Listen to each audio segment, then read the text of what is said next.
আলাইকুম। বই প্রকাশের সুন্দর দোকান ইউটিউব চ্যানেলে আপনাদের স্বাগতম। আজ লেখক শওকত আলীর বিখ্যাত উপন্যাস প্রদোষের প্রাকৃতজন নিয়ে আলোচনা করব। সচরাচর আমি কোনো বই নিয়ে আলোচনা তেমন করি না, তবে কিছু বই আমার ব্যক্তিগতভাবে মনে হয় সকল পাঠকদের একবার হলেও পড়ে দেখা উচিত। শওকত আলীর লেখা প্রদোষের প্রাকৃতজন বইটি প্রতিটি পাঠকের উচিত একবার হলেও পড়া। বইটি প্রাচীন বাংলার শ্রেণীশোষিত মানুষের উপাখ্যান। এটি একটি ঐতিহাসিক উপন্যাস। লেখক শওকত আলী তার প্রদর্শক প্রাকৃতিক জন্য লেখার জন্যই দারুণ বিখ্যাত পাঠক সমাজে।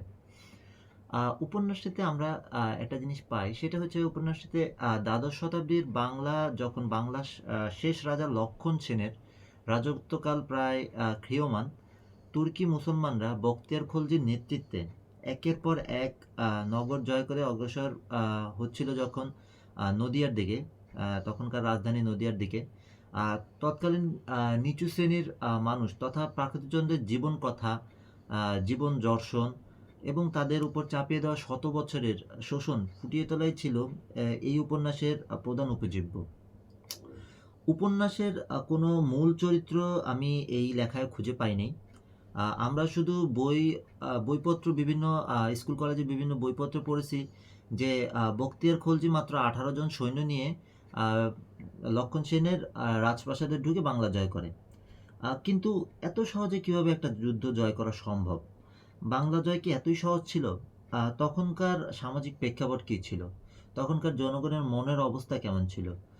সেই সব কিছু নিয়েই হচ্ছে গিয়ে এই বইটি শওকত আলী চুলচেরা বিশ্লেষণ করছে। বলা যেতে পারে যে তখনকার রাজনৈতিক প্রেক্ষাপট, ইতিহাস সব কিছুর একটা মানে উপন্যাসটাকে এত সুন্দরভাবে বিশ্লেষণ করা হয়েছে, সত্যি মানে এর কোনো মানে এক্সপ্লেনেশন করা যায় না যে আসলে এত সুন্দরভাবে জিনিসটাকে বুঝায় বিশ্লেষণ করা হয়েছে বইটাতে। আহ, তো আমি বলবো যে ইতিহাস আসলে জানা জরুরি।